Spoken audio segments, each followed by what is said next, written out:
Bonjour à toutes, bonjour à toutes, à tous dans cette nouvelle édition des masterclass de l'excellence commerciale. J'ai l'immense plaisir et le très grand honneur d'accueillir aujourd'hui Jean-Paul Mochet. Bonjour Jean-Paul. Bonjour Roland, tu vas bien? Écoute, très bien, très bien. C'est un immense honneur. C'est un immense honneur. Alors Jean-Paul, tu étais jusqu'à il y a quelques jours, président, leader de Franprix, puis de Monoprix, 22 ans de carrière dans le groupe Casino, dont tu étais membre du comité exécutif. Et là, aujourd'hui, on est là pour parler leadership de croissance, pour parler leadership d'innovation, pour partager avec tous nos auditeurs qui sont directeurs commerciaux, managers commerciaux, voilà, tes trucs et astuces qui t'ont permis de créer cette dynamique de croissance, plus particulièrement chez Franprix, dont on a vu les magasins se démultiplier à Paris et puis également dans d'autres villes de province. Voilà, merci à tous d'être présents. Vous êtes toujours aussi formidables. Vous êtes un peu plus de 200 aujourd'hui et vous êtes inscrits pour écouter Jean-Paul. La semaine dernière, vous étiez également très nombreux pour écouter Hugo Benz, qui est un serial entrepreneur, qui est venu nous raconter avec beaucoup d'humilité comment il montait des boîtes, il mettait des CEO à la tête de ses boîtes et il passait au projet suivant. Et si vous avez manqué cette masterclass, n'hésitez pas à retourner sur notre chaîne YouTube Incentive ou sur votre plateforme de podcast préférée pour voir le replay. Voilà, alors Incentive est le sponsor de ces masterclass de l'excellence commerciale. Incentive, c'est une plateforme de coaching augmenté pour aider les managers, et notamment les managers commerciaux, à préparer leurs équipes pour plus de productivité en les accompagnant dans leur rituel de coaching, et ce qui leur permet également de fidéliser les talents, qui est un des grands sujets aujourd'hui dans beaucoup d'organisations commerciales chez nos clients. Aujourd'hui, on travaille dans 9 langues, dans un peu plus de 20 pays, dans des univers aussi différents que les télécoms, l'industrie, la banque, l'assurance ou également la distribution, voilà, avec des clients comme P&G, Fnac Darty ou Carrefour. Voilà, merci encore à tous de votre fidélité et on va faire le portrait de Jean-Paul. Est-ce que Anouk, tu peux en quelques mots nous décrire ce parcours extraordinaire qui t'a amené Jean-Paul à cette position aujourd'hui? Alors oui, Jean-Paul, vous êtes vraiment construit tout seul avec une détermination hors norme. L'expression self-made man n'a jamais été aussi vraie, puisque vous quittez l'école à 15 ans et vous gagnez alors votre vie en tant que vendeur d'encyclopédies, serveur, plongeur, en travaillant d'arrache-pied. Et votre aventure direction a commencé en ouvrant votre propre pizzeria dans le Val-de-Marne en 1988. En 1994, vous entrez chez Quick comme gérant de restaurant, puis directeur de la région parisienne. Et vous avez fait ensuite une grande partie de votre carrière chez Casino, puisque vous y avez passé 22 ans, d'abord directeur de magasin, puis directeur régional, directeur d'exploitation, directeur général des enseignes de proximité, puis enfin président de Franprix Monoprix France et membre du comité exécutif de Casino. Vous dirigiez alors 1657 magasins qui réalisent 32% du chiffre d'affaires de Casino. Et Franprix Monoprix est d'ailleurs aujourd'hui la partie la plus rentable de Casino. On peut dire que vous avez vraiment marqué votre groupe avec votre programme Mandarine, dont j'espère que vous nous parlerez un petit peu tout à l'heure. Et vous avez quitté ce poste il y a juste quelques jours. C'est aujourd'hui l'occasion d'un retour réflexif sur cette superbe aventure. Et vous avez aussi publié un livre en février 2019 qui s'appelle Affinité. Et en 2022, vous avez été élu président de l'UCV, Union du Grand Commerce de Centre-Ville, pour un mandat de 2 ans. C'est un honneur de vous recevoir aujourd'hui. Merci beaucoup Anouk, c'est une belle présentation, vous m'honorez. Bonjour à tous, alors vous êtes plus de 200, donc je suis évidemment ravi. J'espère que vous repartirez de ces 45 minutes voilà, avec des idées, peut-être une autre vision du management. En tout cas, Roland, tu peux compter sur moi, je vais tout donner pendant ces 45 minutes. Donc, on Sans peut langue de ouvrir bois. le débat maintenant. Sans langue de bois. Alors, ton parcours, Jean-Paul, il fait rêver tous les commerciaux qui nous écoutent, hein, et qui commencent voilà, avec leur mallette ou qui commencent dans un magasin, etc. et qui se disent bah, peut-être un jour, je peux ressembler à Jean-Paul. Hein. Et donc, ce que j'aimerais aujourd'hui, c'est aller au-delà de. Tu as participé à l'émission M6 Patron Incognito. Hein, Oui. bah, aujourd'hui, je voudrais qu'on dépasse ce patron incognito et qu'on connaisse qui est vraiment Jean-Paul et quelles sont ces sauces secrètes de réussite à travers ces différentes aventures. Alors, peut-être, est-ce que tu peux nous parler de tes tout débuts, hein, tes tout débuts, tu vis dans un quartier difficile, tu quittes l'école à 15 ans, à 17 ans, tu changes d'environnement. Qu'est-ce qui te donne envie de rentrer dans la restauration, dans ce commerce de proximité qui te quittera plus jusqu'à aujourd'hui? Alors oui, effectivement, c'est juste. Hein, moi, j'ai quitté le domicile familial à 15 ans. Et j'aime bien raconter cette histoire parce que j'étais dans une banlieue qui était assez défavorisée. Je suis parti de chez moi un samedi après-midi avec en tout et pour tout une paire de sneakers, des chaussettes, un jean, un caleçon, une pièce d'identité dans la poche arrière du jean et un t-shirt. Voilà. Et c'est comme ça qu'a commencé ma vie d'homme, très jeune évidemment à 15 ans, mais d'homme. Et avec une petite phrase, alors tu me disais tout à l'heure, Roland, mais on va finir par te demander quelle est la petite phrase, la petite citation qui te suit. En fait, il y en a une qui me suit depuis mes 15 ans, elle vient de Saint-Augustin et elle est avance sur ta route parce qu'elle n'existe pas que par ta marche. Et en vérité, j'avais envie d'écrire mon histoire, tout simplement, et de ne pas laisser la vie voilà, guider ce que serait Jean-Paul Mochet demain. Et j'ai tout de suite compris que par le travail, par l'effort, par l'abnégation, eh bien, on pouvait faire quelque chose. Et ça s'est très vite en fait avéré vrai, puisque à 15 ans, en trichant un peu sur mon âge, pardon, hein, j'ai fait quelques mensonges quand j'étais jeune, j'ai intégré une petite brasserie dans Paris qui m'a autorisé à laver des assiettes dans l'arrière-cuisine. Et c'est comme ça que j'ai commencé à travailler. Voilà. Alors, on a traversé une crise majeure. Le commerce de proximité s'en est plutôt bien sorti, a plutôt bien résisté à la crise. Qu'est-ce qui s'est transformé pendant ces 2 dernières années? Qu'est-ce qui a changé pour Franprix Monoprix? Bah, d'abord, le monde a changé quand même. Je pense que, et on en parlera certainement quand on parlera du changement tout à l'heure, mais je pense qu'on ne peut pas parler de changement dans une entreprise, dans une organisation managériale, dans une industrie quelle qu'elle soit, sans regarder pourquoi elle change et qu'est-ce qui l'incite véritablement à changer. Et en vérité, la crise du Covid a changé le monde. Elle a changé notre regard envers la santé, sur la santé. On s'est senti plus fragile, tous. Elle a changé le regard qu'on avait sur l'autre. Rappelez-vous, au plus fort du Covid, on changeait de trottoir quand on voyait quelqu'un qui marchait vers nous non masqué. Donc, la relation à l'autre a changé. Elle nous a isolés, elle nous a privés de liberté. Il faut s'en souvenir, il faut le répéter. Et les managers que vous êtes autour de cette visioconférence doivent le redire. Pendant 2 ans, on a été souvent privés d'une liberté qui nous est chère, privés de nous rencontrer, de nous voir, privés de voir nos aînés, privés de sortir de chez nous, privés de loisirs, privés de vacances. Et ça, c'est extrêmement, extrêmement dur et ça a généré évidemment, à mon avis, des problèmes psychologiques extrêmement, extrêmement puissants. Là, le gouvernement en a parlé assez souvent. Ils ont initié quelques entreprises sur le sujet, mais ça n'a pas vraiment fonctionné comme on le devrait. Je pense que la société d'aujourd'hui est une société qui est encore malade de ces 2 années du Covid. Alors la question, c'est comment le commerce de proximité a traversé cela.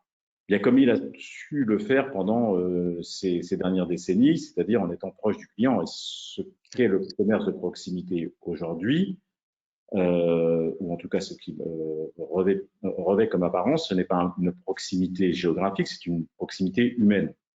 Et pendant la crise Covid, cette proximité humaine, elle est devenue indispensable aux yeux de tous. Et on a vu dans nos magasins de proximité des gens qui venaient dans le magasin, même s'ils n'avaient rien à y acheter, simplement pour avoir le contact avec quelqu'un. Cette relation interpersonnelle, cette relation humaine, cette relation sociale qui est indispensable pour chacun d'entre nous ici présents. Et je vous invite, si vous ne l'avez pas fait, par exemple, à lire le livre de Charles Pépin qui est La Rencontre et qui dit à quel point on a besoin de l'autre pour se sentir vivant en fait dans cette société. Voilà. Et pour évoluer tout simplement. Alors tu parles de rencontres, j'aimerais revenir, faire un flashback et revenir sur ta rencontre avec Jean-Charles Naouri. Vous avez des profils qui sont radicalement opposés. D'un côté, il y a un polytechnicien énarque, Harvard, etc. De l'autre, il y a un self-made man. Comment s'est passée cette rencontre et comment s'est passée cette fusion, cette relation particulière qui fait qu'il te met à la tête de Franprix. Est-ce que tu peux nous raconter cette histoire humaine? Oui, alors elle est très simple. La rencontre d'abord s'est faite dans un magasin et le président du groupe Casino à l'époque cherchait à mieux comprendre quels étaient les mécanismes en fait du commerce et en général du commerçant. Que moi je split en trois parties. Le commerce c'est assez simple, c'est d'abord une marchandise, c'est évidemment un marchand et c'est très souvent un lieu. Alors certains vont certainement penser que le lieu est en train de disparaître au profit du digital, mais le digital est un lieu aussi. Et quand on a ce triptyque-là, et évidemment qu'on a la monnaie d'échange, on invente en fait le rôle de marchand, bien sûr avec toute la complexité technique, technologique, industrielle qui se cache derrière, puisque c'est 1 milliard de métiers, la logistique, l'informatique, le management, etc., qui se cachent derrière tout ça. Et j'ai pu, donc, au travers de mes échanges, donner à M. Naouri l'idée que j'avais de ce rôle de marchand, ce qui lui a plu et qui lui a donné. Donc là, tu étais directeur de magasin à l'époque, hein, ou directeur régional, c'est ça? Mais déjà avec une vision très définie du rôle que le marchand devait avoir. Et plus que le rôle, de la manière. Parce qu'en vérité, quand vous regardez toutes les enseignes de France, elles font le même métier et elles ont le même rôle. Le métier, c'est celui de marchand. Le rôle pour les enseignes alimentaires, c'est de nourrir la population. On en a parlé pendant la crise Covid de manière assez intense. La manière est différente. Quand vous allez dans votre petite épicerie de quartier, chez votre boucher, chez votre boulanger, pâtissier, il y a une manière spécifique. Quand vous allez dans un hypermarché, il y a une autre manière. Et quand vous achetez sur le net, il y a une manière aussi différente. Et cette manière, eh bien, elle est, en tout cas chez moi, très orientée sur la relation sociale, le sens politique du commerce, le serviciel. Et je vais même plus loin, je l'écris d'ailleurs dans le livre que vous avez cité, la manière se traduit souvent dans tout ce qui ne se vend pas. Voilà. Et c'est là souvent qu'on fait la différence, dans le tout ce qui ne se vend pas. Alors dans les formats centre-ville, on a vu d'énormes évolutions avec Franprix qui a été vraiment le leader dans la croissance avec la multiplication des magasins. Moi, j'habite à côté du Trocadéro. Je dois avoir aujourd'hui 5 Franprix à moins de 300 mètres de chez moi. C'est tout à fait étonnant avec des horaires d'ouverture qui sont maintenant très larges, hein. On commence à 7h30 du matin jusqu'à 21h. Aujourd'hui, est-ce que ces formats doivent encore évoluer? Comment est-ce que tu vois les innovations futures sur les formats de proximité? Alors oui, ils vont continuer à évoluer. Et encore une fois, ils vont continuer à évoluer parce que le monde continue d'évoluer. Il évolue même d'ailleurs de plus en plus vite. Les trajectoires aujourd'hui voilà, qu'on perçoit s'impriment de plus en plus rapidement dans nos vies, sont de plus en plus marquantes. Je vais vous donner un exemple. Il y a 20 mois, le quick commerce n'existait pas en France. 20 mois. Ce n'est rien, ça a été inventé pendant la crise Covid par des Allemands.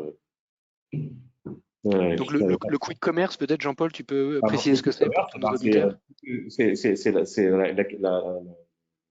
le commerce ultra rapide, alors souvent dans les centres urbains très développés, les métropoles, dont les GoPuff, Getir et autres Gorillaz ont fait un business florissant. avec des levées de fonds incroyables. Hein. Gorillaz a levé plus d'1,5 milliard en 12 mois, vous vous rendez compte, et est coté aujourd'hui en bourse 3,5 milliards, c'est-à-dire 2 fois la valorisation du groupe Casino. Vous voyez que, et ça s'est fait en 20 mois. Donc, quand je vous dis que le monde va vite, le monde va très, très vite. Et surtout, en 20 mois, on a créé un besoin qui n'existe pas, qui n'existait pas. Allez vous faire, il y a 20 mois, livrer des cotons-tiges en 10 minutes, ça ne serait passé dans la tête de personne. Aujourd'hui, vous êtes capable en fait de commander. Vous avez la possibilité, en tout cas, de commander. Alors souvent, c'est une bouteille de vodka. D'ailleurs, les chiffres à l'appui sont assez explicites. C'est souvent très tard le soir et souvent une bouteille de vodka. Mais vous pouvez vous faire livrer effectivement un paquet de coton-tige à 2,50 € en 15 minutes, 20 minutes chez vous, à votre domicile. Voilà. C'est un nouveau besoin. Ça répond à l'urgence. Il y a deux types d'urgence d'ailleurs qu'on pourrait regarder avec intérêt dans nos sociétés modernes. Il y a l'urgence de la marchandise, hein, et on l'a vu ces 20 dernières années avec l'arrivée d'Amazon. Vous faisiez livrer il y a 20 ans en 3 à 6 semaines un produit, maintenant c'est 24 heures, tous les jours de la semaine, y compris le dimanche, d'accord. Et puis ça c'est l'urgence de l'achat et puis l'urgence de la consommation. Donc, quand je veux quelque chose, je le veux immédiatement et on n'est plus capable d'attendre un quart d'heure dans un restaurant que le serveur vienne nous servir, sinon on se lève ensemble. C'est assez intéressant, ça va avec une autre chose, c'est la profusion. On en parlera peut-être si on évoque le sujet, et j'espère qu'on évoquera de l'environnement. La profusion de tout. Et aujourd'hui, ce qui fait le succès des marketplaces dans le monde, c'est évidemment la qualité de service, mais surtout la rapidité de service et la profusion des articles. C'est-à-dire le tout de suite. Et ça engage une chose qui est peut-être un peu dangereuse, c'est que le tout de suite est souvent trouvé sur le net, parce que c'est difficile d'avoir le tout de suite dans un magasin. Alors à l'époque, ça s'appelait les hyper, mais on s'est aperçu que c'était à la fois trop grand et trop petit. Trop grand parce qu'on y passe trop de temps, c'est ennuyeux, etc. Hein, et trop petit parce qu'en final, on n'y trouve pas tout non plus. Il doit y avoir 35, 40, 50 000 références ou 100 000 références dans un hyper. Vous en avez des dizaines de millions sur Amazon. Donc, il n'y a pas la petite vis qu'il me faut pour réparer mon frigo qui fait 2 cm 3 exactement. Vous allez bien noter les commandes que vous ne trouvez pas, etc., etc. Donc ça, vous allez le chercher sur Amazon, vous avez le code, vous tapez, 24 heures après, c'est chez vous, etc. Mais ça nous amène petit à petit vers une société du sans contact. On a beaucoup parlé de sans contact pendant la crise Covid. Voilà, on y revient. Le sans contact, évidemment, dans le paiement.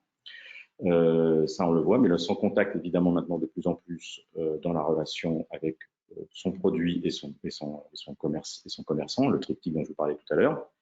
Et ça nous conduit, et moi ça m'attriste un petit peu en tant que commerçant, ça nous conduit à une société où on achète avec des bitcoins, des NFT, c'est-à-dire du vent avec du vent. Du vent avec du vent. J'aime bien ton expression. On parle de relations. Il y a une chaîne de distribution qui a décidé de dédier certaines caisses aux gens qui veulent prendre le temps, justement, en disant voilà, c'est une caisse, on ne regarde pas du tout la productivité et on sait qu'on va prendre son temps de discuter. Et donc, quelqu'un qui a envie de faire ses courses à l'ancienne, on va dire, peut aller dans cette caisse et puis passer 10 minutes avec la caissière ou le caissier pour échanger. Comment est-ce que dans ton aventure Franprix et Monoprix, tu retrouves ce sens de l'humain, hein? On voit que dans la restauration, la restauration cherche entre 200 000 et 300 000 personnes. J'imagine que ça touche aussi la distribution. Comment est-ce qu'on retrouve le sens du métier en préparant cet entretien? Tu nous disais, mais finalement, avec la perte des 15% qu'on avait pour typer comme pourboire pour les serveurs dans les restaurants, finalement, les serveurs ont perdu le sens du client, le sens de leur métier, qui faisait leur fierté et qui faisait leur engagement. Comment est-ce que, à travers ton management, ton style de leadership, tu as réussi à mobiliser cette organisation Franprix et quels sont les grands enjeux humains d'une chaîne de magasins de proximité comme Franprix ou Monoprix aujourd'hui? Alors, il y a plusieurs choses dans ta question, Roland. Tu as commencé par le sujet effectivement de la caisse blabla. qui a été remise au goût du jour, parce qu'en fait, la caisse a toujours été une caisse blabla au départ. C'est quand on a supprimé les caisses qu'on a supprimé le blabla. Voilà. Et donc, on remet petit à petit, évidemment, du contact humain entre l'hôte ou l'hôtesse de caisse et le client, qui n'aurait dû, à mon goût, jamais disparaître, hein, mais c'est ainsi. Et pourquoi ça se passe aux caisses? Parce que en fait, c'est le seul endroit où il y a un véritable contact avec un peu de temps libre dans le magasin, quand il n'y a pas de rayon à service, type boucherie, charcuterie, fromagerie, etc. Donc c'est une bonne initiative et ça montre en tout cas tout l'intérêt qu'ont les clients ou une certaine catégorie de clients, évidemment, avoir une relation humaine avec le commerçant. Et ça, on l'a très vite compris quand on a fait Franprix Mandarine, quand on a transformé le monde de la proximité, parce que on nous honore de cet attribut, on a transformé le monde de la proximité en transformant nos points de vente en lieu de vie. Ça a vraiment été le phénomène déclenchant et ça a été tout le sens qu'on a donné au projet Mandarine, transformer les points de vente en lieu de vie. Alors, je vais vous donner quelques idées qui ont émergé de ça. Par exemple, le dedans-dehors, c'est-à-dire faire en sorte que les vitrines soient complètement ouvertes, ce qui n'était pas le cas de la distribution alimentaire de proximité auparavant. Vous aviez une porte d'entrée et puis la vitrine était bouchée, occupée par des produits. Et là, on a ouvert pour que la rue rentre dans le magasin jusqu'au fond du magasin, le plus profond possible dans le magasin. Et souvent, on a fait sortir la rue dans le magasin avec des terrasses. Pardon, le magasin dans la rue avec des terrasses. Donc, le fameux mix du devant-dehors. Évidemment, mettre des chaises, des tables, des choses assez simples, mettre des toilettes gratuites à disposition des clients et des non-clients pour répondre aux besoins primaires, de l'eau gratuite, faire en sorte que, et encore je reviens encore une fois sur tout ce qui ne se vend pas, faire en sorte que le client se sente chez lui et ait envie de venir et revenir. On a un exemple particulier dans le monde qui est en avance de phase par rapport à ce qu'on a fait nous dans la distribution. C'est Starbucks Café. C'est Starbucks. Voilà. Avant Starbucks, vous aviez McDo, Quick, McDonald's, toutes ces grandes chaînes de restaurants qu'on appelait les fast food, d'accord. Et dans fast food, il fallait surtout retenir la rapidité de consommation, c'est-à-dire qu'il fallait aller vite. Et moi, j'ai travaillé, Anouk l'a précisé tout à l'heure, dans une chaîne de restauration rapide où on nous apprenait à gérer la rotation des tables du restaurant pour faire en sorte que ça aille qu'il y ait le plus de monde possible qui passe. Et donc, on arrivait avec des lingettes alors que les repas n'étaient pas terminés pour nettoyer la table, pour faire comprendre aux clients qu'il fallait vite qu'ils bougent. On ne s'amuse pas à jouer aux jeux de cartes. Starbucks est arrivé, a installé le Wi-Fi, des fauteuils, des canapés, etc. Et a dit à ses clients, qu'il appelait par leur prénom, tu peux rester le temps que tu veux, tu es ici chez toi. Ça a bousculé beaucoup de codes. Ils ont d'ailleurs été couronné de succès dans le monde entier avec cette méthode-là. Et ça a fait changer d'ailleurs la restauration rapide, qui aujourd'hui, il faut le signaler, fait du service à table. McDo fait du service à table. Quel changement, là aussi, en 2 décennies, c'est incroyable. C'est ce qu'on a fait dans la restauration, dans l'alimentation de proximité, dans les magasins d'alimentation de proximité, c'est ce qui a été suivi. Et puis après, derrière, il y a eu quelques marqueurs. Pour moi, celui qui est peut-être le plus simple à mettre en place, mais qui évoque le plus, en fait, cette notion de proximité humaine et urbaine, c'est la gamelle pour chien à l'entrée des magasins. Là encore, on est dans tout ce qui ne se vend pas, mais c'est un geste à destination des personnes, souvent âgées d'ailleurs, ou un animal de compagnie, et qui l'été ne trouve aucun endroit pour que ce chien puisse voir quelque chose. Et quand on a fait comprendre à l'ensemble du réseau, c'était 900 points de vente, franchisés, intégrés, etc., c'était un élément important. Ça n'a pas été simple, parce que quand vous parlez à un franchisé, ce qui est important, c'est la marge qu'il va recevoir par produit vendu. Et pas tellement tous les matins de s'assurer que la gamelle pour chien soit dehors, qu'elle soit remplie d'eau et que régulièrement elle soit réalimentée. Et donc, c'est tout le sens qu'on donne à l'action et toutes les histoires qu'on a. Et quand cette gamelle à chien est arrivée sur les réseaux sociaux, et notamment parce que des Japonais l'avaient pris en photo et que ça avait fait un buzz incroyable, on avait gagné évidemment le sujet vis-à-vis de nos franchisés. Et alors, comment est-ce qu'on embarque un grand réseau qui, comme tu le dis, est un mix de magasins propres et de magasins franchisés? Comment on embarque un grand réseau dans la transformation à cette vitesse-là? Alors, ça a été évidemment la question primordiale, c'est comment embarquer les femmes et les hommes d'un réseau qui, à l'époque d'ailleurs, pensait, pour les franchisés, que tout allait bien. Les magasins étaient un peu pouilleux, crasseux, mais les ventes étaient bonnes. Elles baissaient un petit peu, lentement, mais ça allait bien. On compensait avec un peu de pricing, on augmentait nos marges, ça allait bien. Ça aurait pu durer 10 ans. Et moi, je voyais la catastrophe annoncée. Je voyais Carrefour émerger. À l'époque, Shopee avait été repris par Carrefour. Voilà, il y avait commencé à y avoir une bonne concentration sur le marché de la proximité. Tout le monde s'intéressait à la proximité. Et donc, il a fallu faire comprendre à l'ensemble du management, à l'ensemble des opérateurs, qu'ils soient terrain, top management, etc., qu'en fait, les choses n'allaient plus du tout. Et donc, la première chose, le premier conseil, si je puis me permettre, c'est mettre en évidence que les gens ne nous aiment plus ou commencent à ne plus nous aimer. Ça, c'est la première des choses.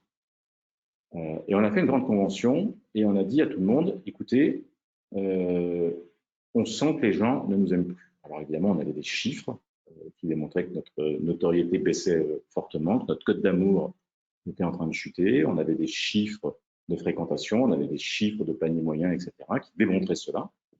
On avait imagé à l'époque avec un petit film qui a duré 30 secondes, qui était une pastèque magnifique et qui montrait en fait la putréfaction de cette pastèque petit à petit, petit à petit. On arrivait avec une pastèque qui était toute moisie, toute rabougrie, avec une voix off qui disait est-ce que vraiment on veut devenir comme ça ou est-ce qu'on change tout? Et là, on a fait un reveal sur le projet Monaré. Donc la première chose, c'est la prise de conscience. La deuxième chose, et donc on prend conscience, quand on prend conscience que les gens ne nous aiment plus, et généralement, et ça c'est très humain, quand on sent que les gens ne nous aiment plus, on ne s'aime plus. La deuxième chose, quand on a compris qu'il fallait changer, c'est changer pourquoi? Est-ce que c'est une adaptation? Et là, c'est pas changer, c'est s'adapter à de nouveaux modes de consommation, à un monde qui change, à une concurrence qui a évolué, ou c'est changer radicalement. Et donc, c'est réinventer le monde.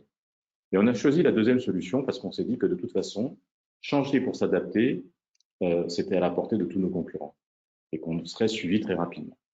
Et donc, on a changé le monde de la distribution de proximité. On a mis des machines à jus d'orange dans tous nos magasins, des machines à café, je vous l'ai dit, des toilettes, etc., etc. On a diffusé du vrac, on a inventé la première carte de fidélité dématérialisée, etc. Et on a changé tout le rapport qu'avait le client avec son magasin, son commerçant et son produit. Le poulet pomme de terre à 3,90 € aussi? Voilà, voilà. Faut Changer, les donc, appeler. pourquoi changer? Changer pourquoi? Ça, c'est important. Et puis, évidemment, accompagner les équipes à elles-mêmes changer. Et ça, c'est tout le sens des académies que nous avons mis en place, de la formation et de l'accompagnement, évidemment, de l'ensemble des troupes à changer la manière dont on fait le métier. J'en reviens à la manière, parce que nos commerçants étaient toujours des commerçants, mais ne faisaient plus le métier de la même manière. Donc, je pense que ce sont des processus de changement qui sont importants. Il a fallu inventer, donc il a fallu faire une belle place à l'innovation. Et donc ça s'invente pas. Il suffit pas de dire je vais innover ou je vais être innovant ou je vais embaucher des gens innovants qui vont faire des innovations. L'innovation, elle doit être infusée dans l'ensemble de la chaîne managériale pour émerger et pour être acceptée. Ce sont deux choses différentes. Émerger, l'innovation vient souvent du terrain, parce que confrontée à la réalité du quotidien, être diffusée et être acceptée par l'ensemble du staff pour qu'il y ait une mise en pratique la plus fidèle possible. Voilà, et donc on a créé une équipe d'innovation qu'on a dupliquée dans les magasins, on a prouvé, et ça je pense que c'est important que avant de déployer cette innovation, on fait un apport à la fois en business, mais aussi dans la notoriété de l'enseigne.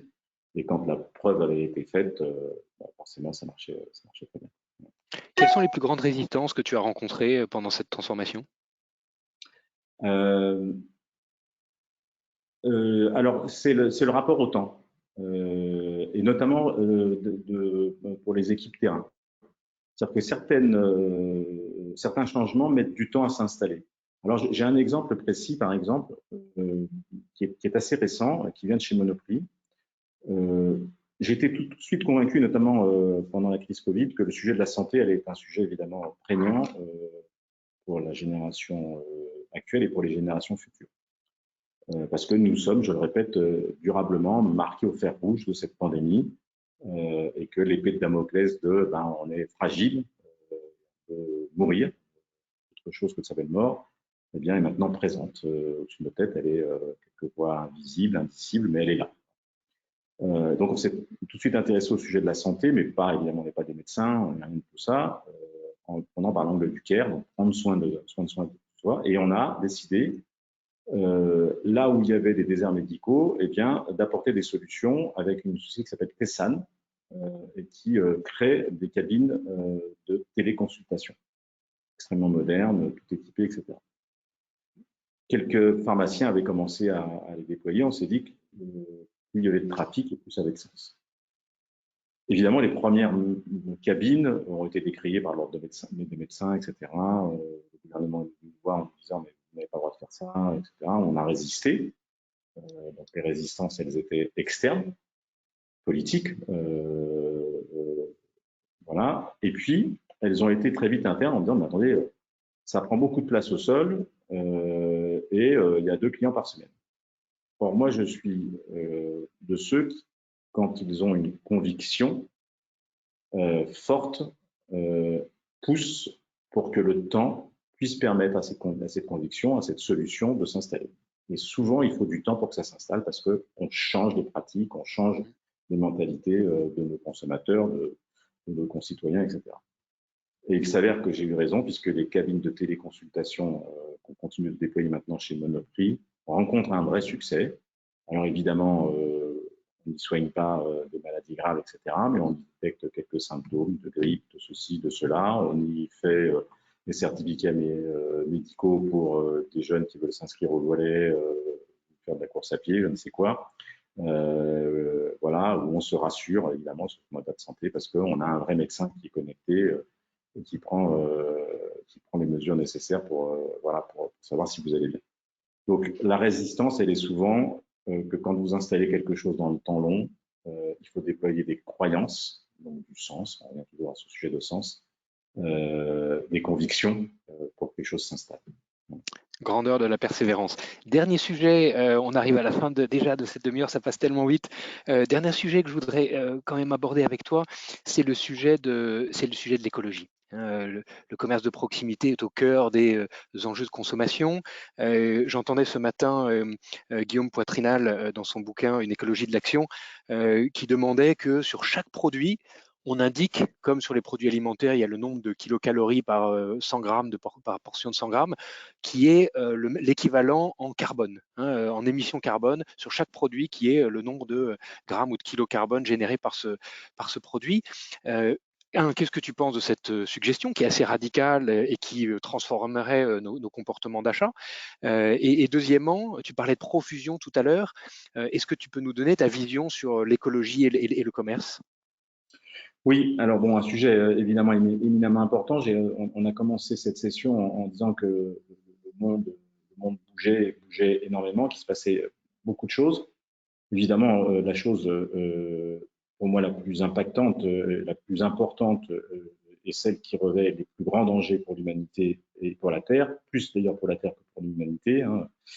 Et c'est le sujet écologique. Et je le redisais tout à l'heure pour le changement, quand tu me questionnais sur le changement, pour qu'il y ait changement, il faut qu'il y ait prise de conscience. Et je crois qu'aujourd'hui, il n'y a toujours pas prise de conscience. Il n'y a pas prise de conscience, notamment parce qu'on nous a abreuvé de c'est dangereux pour les générations futures. Et que dans la tête des gens, les générations futures, c'est très lointain. Or, c'est plus lointain. On parle maintenant de 2050, c'est-à-dire on parle de notre génération et on parle de la génération, évidemment, de nos enfants. Donc ça, il faut prendre conscience qu'en 2050, et le dernier rapport du GIEC le dit de manière assez violente. En 2050, il va y avoir des déplacements de population énormes. Il va y avoir évidemment des sujets écologiques énormes. Ça va engendrer des sujets économiques incroyables. Et le monde va être bousculé, véritablement bousculé. Donc, quand j'ai dit le monde, je dis l'humanité, la biodiversité, la planète entière, dès 2050. Je ne veux pas être fataliste, mais c'est mal engagé, très mal engagé. Donc, il faudrait effectivement que, au travers d'une prise de conscience radicale, il y ait une mise en action. La mise en action, évidemment, elle est importante du côté des consommateurs, puisqu'on est un maillon de la chaîne voilà, assez conséquent dans les émissions de gaz à effet de serre et d'autres formes de pollution terrestre, des plastiques, etc. Mais la politique, et malheureusement, vous l'avez entendu comme moi dans la campagne, ça n'a pas été le sujet de prédilection. On a préféré d'ailleurs parler du sujet de l'immigration plutôt que du sujet de l'écologie, ce qui est un non-sens d'ailleurs, permettez-moi cette petite digression, mais aujourd'hui, on ne trouve plus personne pour travailler dans les restaurants, tu le citais à très juste titre, on a beaucoup de difficultés à recruter dans les métiers de la distribution, etc. On ferme nos frontières, une aberration sans nom. Et la grosse aberration, c'est qu'effectivement, on n'est pas parlé plus d'écologie, on aurait dû parler que d'écologie quasiment, parce que c'est le plus grand danger qui nous perçoit. Donc je suis favorable à l'inscription du bilan carbone sur chacun des produits, mais ça ne suffira pas, il faut aller beaucoup plus loin. Il faut qu'il y ait des lois pour interdire certaines pratiques. Il faut qu'il y ait du financement. Je pense notamment au métier que je pratique depuis maintenant quelques temps, qui est la distribution. Promenez-vous dans un hypermarché, levez la tête, vous allez comprendre très rapidement pourquoi on appelle ça aussi des passoires thermiques. Ce sont des tôles avec des chauffages qui tournent à fond ou des clims qui tournent à fond l'été, etc. C'est impensable de trouver ça aujourd'hui en périphérie de nos villes. La plus grosse pollution de la distribution aujourd'hui, elle n'est pas dans sa chaîne de logistique et beaucoup de progrès qui ont été faits. Elle est dans les gaz réfrigérants. C'est plus de 25% en fait des émissions de gaz à effet de serre de la grande distribution, les gaz réfrigérants. Donc là, il faut que le gouvernement accélère sur la loi. Il y a eu trop d'échéances qui ont été repoussées sur ce sujet-là pour obliger les distributeurs à changer radicalement leur système de réfrigération et de les passer en CO2 puisque c'est le seul moyen en fait de ne pas émettre de gaz à effet de serre. Et puis, il faut que, au-delà de ce qu'on peut inscrire sur les packs, les packaging, etc., il y ait en vérité un véritable changement dans le mode de consommation. Ça commence à venir, on parle du moins mais mieux. On parle de déconsommation, qui est un terme que moi j'affectionne pas particulièrement. Je préférerais qu'on parle plutôt d'alter-consommation. On consommait autrement. Alors bien sûr, le sujet de la seconde main ou de la seconde vie, qui sont des sujets différents. Le sujet de l'économie dans la consommation, de l'anti-gaspi. On jette en gros 17% de ce qu'on achète en France. Divisons par deux cela et vous allez voir que ça fait un bien fou à la planète, mangeons moins de viande, etc. etc. Jean-Paul, un immense merci. On retiendra la question traditionnelle qu'on demande à tous nos invités, ta citation préférée. Avance sur ta route parce qu'elle n'existe que par ta marche. Une merveilleuse citation de Saint-Augustin. Quelques suggestions pour aller plus loin. Alors bien sûr, précipitez-vous à la FNAC pour lire Affinité, le livre que tu as commis en 2019. Le commerce de ville doit-il être un lieu de vie? Je crois qu'on a eu quelques éléments de réponse aujourd'hui, et notamment avec le succès du projet Mandarine que tu as mené de main de maître. Monoprix au cœur de la vie, au cœur de la ville, de Patricia Capferrer et Tristan Gaston Breton, un vrai livre de sociologie, et puis une exposition qui a eu lieu au musée des arts décoratifs sur de prise unique à Monoprix, le design pour tous, une exposition extraordinaire que j'ai eu l'occasion de voir, et vous avez là le catalogue, je crois, de l'exposition, avec aussi d'énormes innovations en design du côté prise unique, du côté de Monoprix. Voilà. La semaine prochaine, je vous donne rendez-vous à mardi, exceptionnellement, à 11h30, autour d'un thème qui est critique pour beaucoup d'organisations. Les managers se sentent dépossédés, les managers se sentent parfois noyés. Nous aborderons ce sujet délicat sous tous ses angles. Et maintenant, si vous avez bien sûr des questions à Jean-Paul, il est là pour encore une dizaine, 5 minutes. 5 minutes, donc on peut prendre 2 ou 3 questions. Anouk, si tu as des questions de nos auditeurs. Oui. En tant que dirigeant, pour qui la qualité et l'expérience client est la priorité, quel KPI suivez-vous avec le plus d'attention? Alors, d'abord, sur le sujet des KPI, je vais essayer d'être assez rapide. Moins il y en a et mieux on les suit. On a toujours tendance en tant que dirigeant à avoir des tableaux de bord extraordinaires avec des chiffres de tous les côtés, des reports qui tombent toutes les 2 heures, etc. etc. J'ai très vite compris qu'en fait, on s'y perd et à trop vouloir suivre, on ne suit rien. Donc, pour moi, le principal, pour répondre à la question posée à Anouk, le principal indicateur, c'est le NPS dans un métier où on reçoit du public. C'est la satisfaction client. Et ça, il faut la mesurer de manière très précise avec tous les outils qui sont à notre disposition. Alors évidemment, ça peut être des outils maintenant digitaux, ils sont nombreux. Il y a des spécialistes qui sont maintenant reconnus dans le recueil des avis clients. Ils sont dans les magasins, ils sont dans les courriers, ils sont dans les centres téléphoniques, et puis ils doivent être, et c'est là que ça marche le mieux, recueillis par des échanges. Et moi, quand je vais en magasin, je vais bien sûr à la rencontre des gens qui y travaillent avec beaucoup de plaisir, mais je vais aussi à la rencontre des clients. Et je peux vous assurer que tous les commentaires reçoivent une écoute vraiment très active de ma part. Est-ce que les avancées et les innovations sur l'expérience client se sont accompagnées d'avancées et d'innovations sur l'expérience collaborateur? Cela avec, il me semble. Oui, bien sûr, bah, la réponse est dans la question. C'est-à-dire que, alors d'abord, quand on fait plaisir à un client, quand on est collaborateur, on se fait plaisir à soi-même. C'est quand même mieux, évidemment, de recevoir un sourire qu'une engueulade. Hein, quand on est collaborateur d'un magasin, ça. Et puis, les avancées, les innovations, elles ont aussi été quelquefois technologiques pour libérer du temps aux collaborateurs, pour être plus proche du client. Donc, elles ont facilité le travail du collaborateur et puis elles ont été quelquefois duales. C'est-à-dire que quand vous mettez une machine à café qui fait du bon café pour les clients, bah, il fait aussi du bon café pour les collaborateurs. Donc, ça, voilà, tout le monde est gagnant. Écologiquement, est-ce un progrès d'accepter de livrer en 10 minutes une boîte de coton-tige? Ne doit-on pas éduquer le consommateur? Mais bien sûr, c'est pas un progrès, c'est une reculade. Voilà. Mais malheureusement, on n'éduque pas le consommateur, on lui propose des solutions, il les prend ou il les prend pas. Alors après, derrière, si cette conscience écologique, on parlait tout à l'heure, finit par naître, on le souhaite tous, il y aura, j'espère, un rejet de ce type de consommation. Parce que c'est deux choses. C'est évidemment un sujet écologique, mais c'est aussi un sujet social. On pourrait évoquer l'Umpem prolétariat sur le sujet des livreurs. Voilà, qui sont payés au lance-pierre. Alors là, il fait chaud, donc ils sont très chauds. En hiver, ils sont très froids. Ils sont sur des